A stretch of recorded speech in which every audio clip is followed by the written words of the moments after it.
চায়নার পক্ষে গুপ্তচর বৃত্তির জন্য অভিযুক্ত নিউ ইয়র্কের গভর্নর অফিসের সাবেক কর্মী লিন্ডা সানকে দেশ থেকে বহিষ্কার করতে স্টেট ডিপার্টমেন্টের প্রতি অনুরোধ জানিয়েছেন গভর্নর ক্যাথি হোকুল।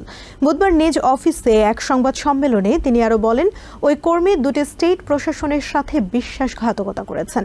তার এমন আচরণে দুদেশের মধ্যে আস্থার সংকট তৈরি হয়েছে।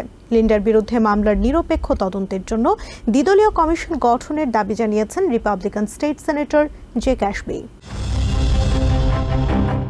নিউ ইয়র্ক স্টেটে ডেপুটি চিফ ডাইভার্সিটি অফিসার হিসেবে কাজ করতেন লিন্ডা সান নামে এক চাইনিজ কর্মী। সাবেক গভর্নর এনডিও কোমোর আমলে নিয়োগপ্রাপ্ত লিন্ডা কাজ করেছেন বর্তমান গভর্নর ক্যাথি হোকুলের সাথেও। গত 10 বছরেরও বেশি সময় ধরে স্টেট অফিসে কাজ করেছেন লিন্ডা। কিন্তু কয়েক বছর আগে লিন্ডার বিরুদ্ধে চায়না সরকারের এজেন্ট হিসেবে গুপ্তচরের কাজ করার অভিযোগ ওঠে। সে সময় গ্রেফতার করা হয় তাকে। একই সাথে বিশ্বাসঘাতকতার প্রমাণ পাওয়ায় 2023 সালের মার্চ মাসে লিন্ডাকে নিজ প্রশাসন থেকে বরখাস্ত করেন গভর্নর হোকুল। মাত্র 15 মাস হোকুল প্রশাসনে কাজ করেছেন লিন্ডা সান। মঙ্গলবার এ মামলায় তাকে অভিযুক্ত করে আদালত।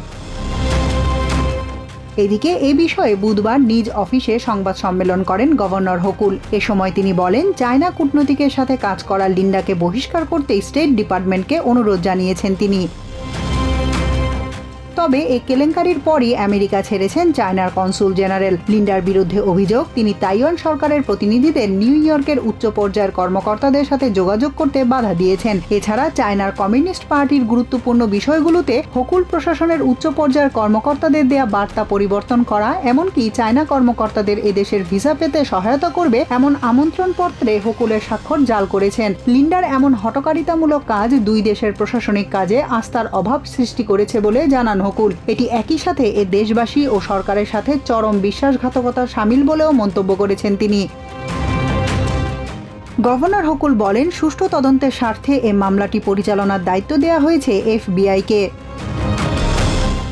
কর্মরত অবস্থায় লিন্ডা ভিসা জালিয়াতি, মানি লন্ডারিং, অবৈধ অর্থ আয় সহ বিভিন্ন অপকর্মের সাথে জড়িত ছিলেন। তার স্বামীর বিরুদ্ধেও ব্যাংক জালিয়াতি সহ একাধিক অভিযোগ রয়েছে। এসব মামলায় তার স্বামীকেও গ্রেফতার করা হয়। তবে তারা নিজেদের নির্দোষ দাবি করে আদালতের কাছে আবেদন করেছেন। এদিকে এ মামলার নিরপেক্ষ ও স্বচ্ছ তদন্তের জন্য দ্বিদলীয় কমিশন গঠনের কথা জানিয়েছেন নিউ ইয়র্কের রিপাবলিকান স্টেট সেনেটর জেক অ্যাশবি, যাতে আগামীতে এদেশে এ ধরনের ঘটনার পুনরাবৃত্তি না হয়।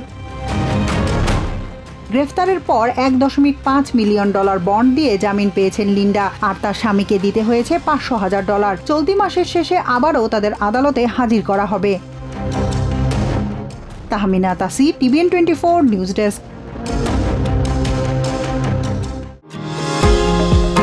নিউ ইয়র্ক থেকে সম্প্রচারিত TVN 24 টেলিভিশন বিশ্বজুড়ে বাঙালির কণ্ঠস্বর।